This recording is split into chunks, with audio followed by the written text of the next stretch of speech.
Bonjour à tous, avec Jenny, on a décidé de vous faire découvrir une pièce de théâtre appelée Scala, écrite et réalisée par Johan Bourgeois, qui est un acrobate, un acteur, un jongleur et un danseur.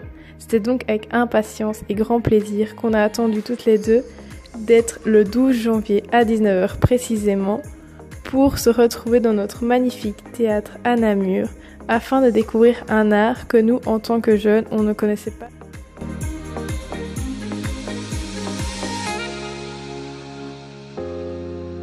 La pièce se jouait dans la grande salle, qui est une salle que vous avez sûrement déjà vue.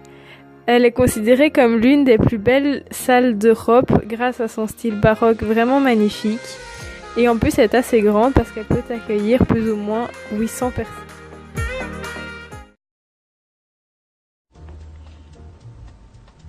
Bien que le théâtre existe dans nos régions depuis le XVIIIe siècle, ce n'est qu'en 1822 qu'apparaît enfin le premier espace dédié à la musique et au théâtre.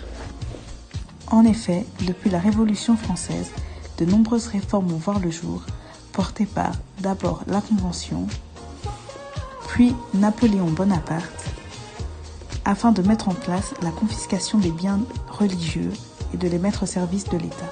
C'est donc ainsi que le couvent des Annonciates, ordre monastique fondé par Sainte Jeanne de France, deviendra plus tard le théâtre de Namur.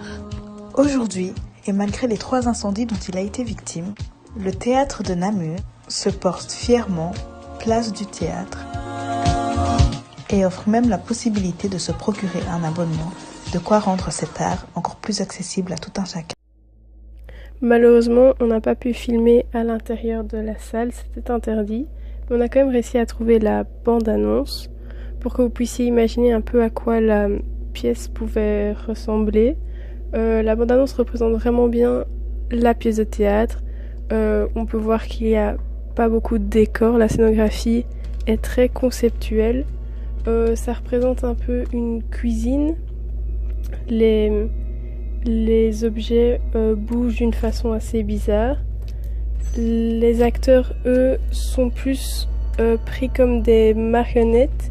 Ils ne parlent jamais, il n'y a jamais de dialogue.